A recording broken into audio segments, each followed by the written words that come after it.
పడేలా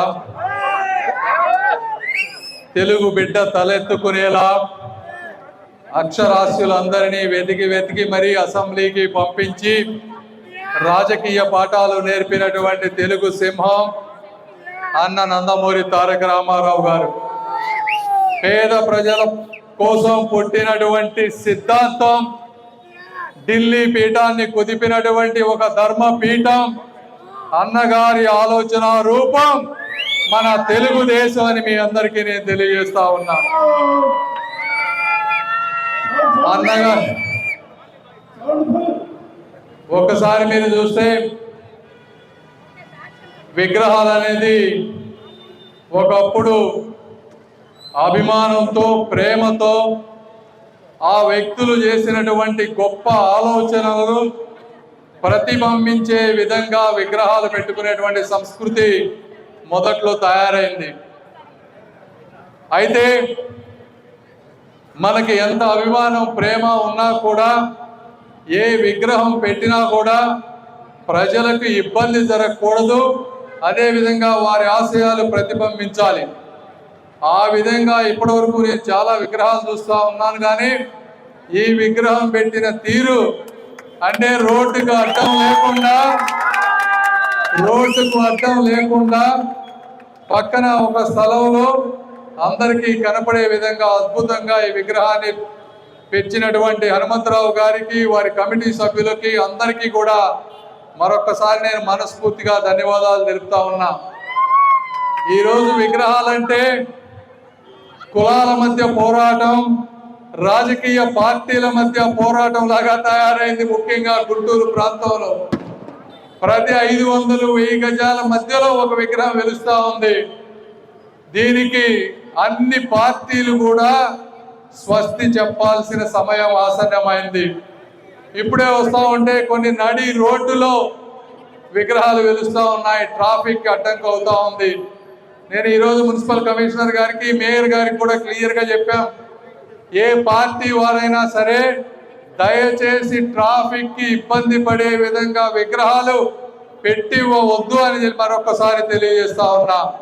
వ్యక్తిగత ప్రాపర్టీస్ మీ స్థలంలో కానీ మీ వాటిలో మీరు విగ్రహం పెట్టుకోండి, లేదంటే పార్కులు లోపల పెట్టుకోండి, కానీ ప్రజలకు ఇబ్బంది పడే విధంగా విగ్రహాలు పెట్టి వద్దని మరొకసారి తెలియజేస్తా ఉన్నాం. గుంటూరు ప్రజలందరూ కూడా ఈరోజు అభివృద్ధి కాంక్షిస్తూ ఉన్నారు. ఇంతకుముందు కూడా చెప్పాను నేను, దేవుడు 40 సంవత్సరాల తర్వాత కొత్త రఘురామయ్య గారి తర్వాత మళ్ళీ ఈ రోజున ఈ ప్రాంతానికి ఒక మంత్రిత్వ శాఖ వచ్చింది. ఎవరి గ్రహాలన్నా కానీ వచ్చింది మొట్టమొదటిసారి.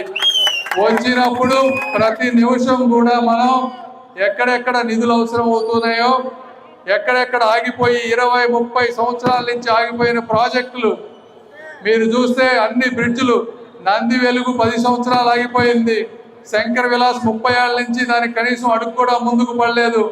ఇక్కడ నార్లా ఆడిటోరియం 1999లో శంకుస్థాపన చేసి మొండి గోడల మధ్య ఎదురు చూస్తూ ఉంది, ఎవరు దీన్ని పూర్తి చేస్తారా అని. ఈ విధంగా ఎక్కడ పట్టినా రైల్వే గేట్లు, ఇన్నర్ రింగ్ రోడ్లో ట్రావెల్ చేయాలంటే ఒక్కొక్కసారి అర్ధగంట ఆగిపోతా ఉన్నాం. శ్యామలానగర్ దగ్గర పోతే అక్కడ గేట్లు ఇబ్బంది. జీజీహెచ్కి పోతే పేషెంట్లందరినీ బయట టెస్టులకు రాస్తారు, సిటీ స్కాన్లకు బయట పంపిస్తారు. కొంతమంది డాక్టర్లు టైంకి రారు. ఎక్కడ పట్టినా శానిటేషన్ ప్రాబ్లం, కాలువల్లో నిండా అంతా కూడా ప్లాస్టిక్ చెత్త, రోడ్లన్నీ గుంతలు. ఇటువంటి సమస్యలతో మాకు గుంటూరు స్వాగతం చెప్తే ఈరోజు వచ్చిన సంవత్సరం రోజుల్లో మీరు చూస్తూ ఉన్నారు ఏ విధంగా ప్రతి బ్రిడ్జి శాంక్షన్ చేపించాం. మీకు ఆ రోజు చెప్తా ఉన్నాం, ఈ బ్రిడ్జిలన్నీ కూడా వచ్చే 3 సంవత్సరాల్లో కంప్లీట్ చేసి గుంటూరు ప్రజలకి అందిస్తామని కూడా మీ అందరికీ మేము తెలియజేస్తా ఉన్నాం.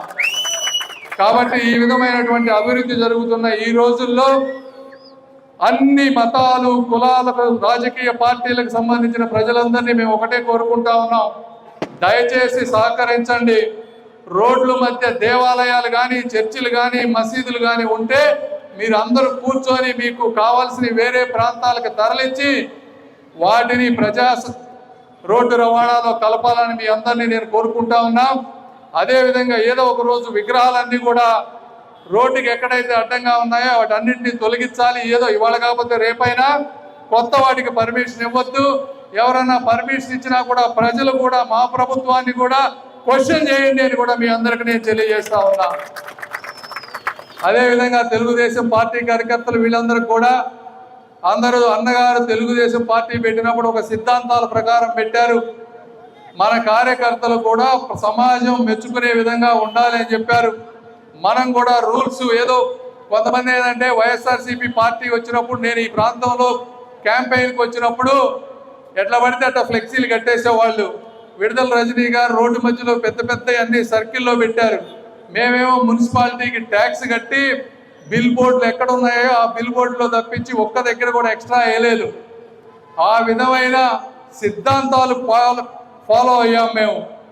నేను మీ అందరినీ కోరుకునేదంటే మీరు కూడా ఎక్కడ పడితే అక్కడ ఫ్లెక్సీలు చెట్లకు కానీ ఇంకో దానికి కట్టవద్దు. దయచేసి వీళ్ళు ఫ్లెక్సీలు కోరుకునే నాయకులు ఎవరు ఇక్కడ లేరు అని మీ అందరికీ నేను తెలియజేస్తా ఉన్నా. మీ అభిమానం మాకు అర్థమవుతుంది, మేము చేసేది కూడా మీకు తెలుస్తుంది. కాబట్టి ప్రత్యేక అభిమానం మాకేమీ అక్కర్లేదు.